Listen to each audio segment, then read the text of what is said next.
আজকের এই ভিডিওটি তরুণী এবং অভিভাবকদের জন্য করা।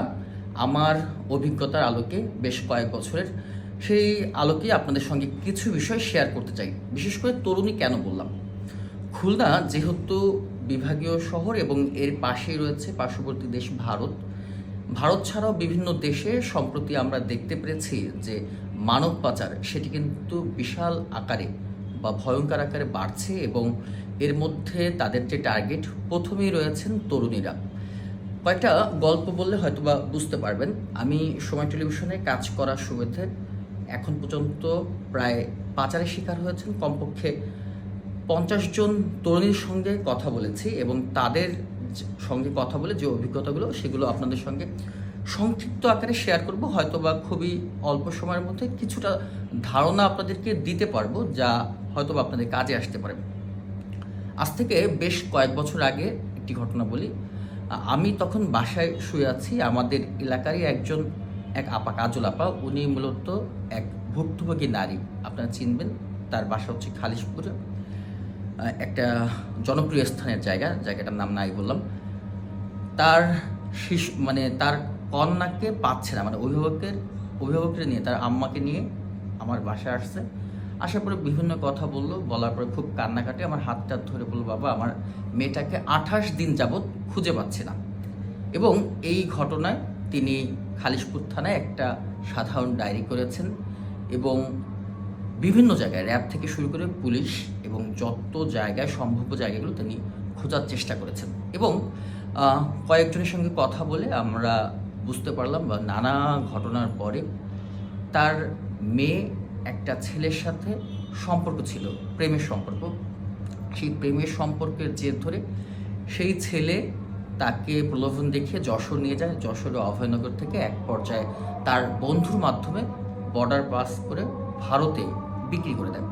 এমন অসংখ্য ঘটনা রয়েছে। খুলনার হাদিস পার্কে বলি, নিরালা মোড়ে বলি, 7 নম্বর ঘাট বলি, 5 নম্বর ঘাট, বিভিন্ন এলাকায় একাধিক পাচার চক্র, যাদের কাজ বিভিন্ন ধরনের, যারা বিবাহিত রয়েছেন তাদেরকে ফেসবুকের মাধ্যমে প্রেম প্রলোভন, একসময় বিয়ের কথা বলে সাতক্ষীরা, যশোর, বিভিন্ন বর্ডার এলাকা থেকেই কিন্তু তারা নিয়ে যাচ্ছে। বিশেষ করে অভয়নগরের একটা চক্রই রয়েছে যারা একেবারেই তরুণ, খুলনার বিভিন্ন স্কুল কলেজের সামনে এসে তারা চেহারা সুন্দর, বিশেষ করে একেবারে যারা মধ্যবিত্ত বা গরিব এরকম টার্গেট করেন। যেহেতু তাদের থেকে একটু এই ছেলেগুলো হ্যান্ডসাম দেখতে, তার জন্য তারা একটু তাদের থেকে লো কোয়ালিটির যে মেয়ে রয়েছে তাদের সঙ্গে প্রেম করার চেষ্টা করে এবং প্রেম করার এক পর্যায়ে বিয়ের আশ্বাস দেখিয়ে, যেহেতু তারা একটু নিম্ন আয়ের ফ্যামিলির মেয়েদের সঙ্গে প্রেম করার চেষ্টা করে, সেক্ষেত্রে ভালো থাকার স্বপ্নে তারা কিন্তু ওই ছেলের হাত ধরে বাড়ি ছেড়ে তারা কিন্তু তার সঙ্গে চলে যায়। বাংলাদেশের বাইরে স্পেশালি আমি বলবো যে ইন্ডিয়ায় প্রচুর মেয়েকে বিক্রি করা হয়েছে। তাদেরকে প্রথমে ট্র্যাপ করা হয়, স্বপ্নময় জীবনের কথা বলা হয়, প্রচুর ইনকামের কথা বলা হয় এবং আলটিমেটলি তারা কিন্তু এমনভাবে এমন সব স্বপ্নের কথা বলা হয়, স্বপ্নময় জীবনের ভবিষ্যতের কথা বলা হয়, ওটা শুনে বা দেখে তারা চমৎকৃত হয়, নতুন স্বপ্নে বিভোর হয়ে এই ফাঁদে পা দেয়। আলটিমেটলি তারা বর্ডার ক্রস করে ফেলে। বর্ডার ক্রস করলেই তার আর ফ্যামিলির সাথে যোগাযোগ হয় না হওয়ার কারণে যেটা হয়, পরবর্তীতে তারা নানান ধরনের প্রস্টিটিউশনের সাথে যুক্ত হয়ে যায়, অথবা ইভেন তাদের যে হিউম্যান যে অর্গান, সেই হিউম্যান অর্গানগুলো কিন্তু বিক্রি করা হয়। ফ্যামিলির সাথে ডিট্যাচমেন্টের কারণে তারা আর বর্ডারের ওপারে চলে যাওয়ার কারণে আলটিমেটলি ফ্যামিলিও তাদের ব্যাপারে কোনো অ্যাকশন নিতে পারে না। তো আমি বলবো যে এই বয়সে বাচ্চা যাদের আছে, যাদের ফ্যামিলিতে, সতর্ক থাকতে হবে। স্মার্ট মোবাইল ব্যবহারের ব্যাপারে, ইন্টারনেট ব্যবহারের সময় তার গার্জিয়ানরা যাতে খুব সতর্ক থাকেন। বাচ্চারা আসলে কোথায় যাচ্ছে, সোশ্যাল মিডিয়ার কোথায় যাচ্ছে, ইন্টারনেটের কোথায় ঘাটাঘাটি করতেছে, এই বিষয়গুলো যদি মনিটরিং না থাকে তাহলে কিন্তু বাচ্চা যে কোনো সময় ট্র্যাপে পড়তে পারে। সব প্যারেন্টসকে আমি সতর্ক থাকার জন্য অনুরোধ করব। আজকের যে ভিডিওর মাধ্যমে মূল মেসেজটি দিতে চাই, তোমরা যারা তরুণী রয়েছো, স্কুল কলেজে পড়ো, যে কেউ ছেলের সঙ্গেই হুট করে যে প্রেমের সম্পর্ক জড়ানো, এটি কিন্তু করা যাবে না। বিশেষ করে অন্য এলাকার তাদের টার্গেটই থাকে প্রেম করা এবং পরবর্তীতে ভারত সহ বিভিন্ন দেশে নিয়ে বিক্রি করে দেওয়া।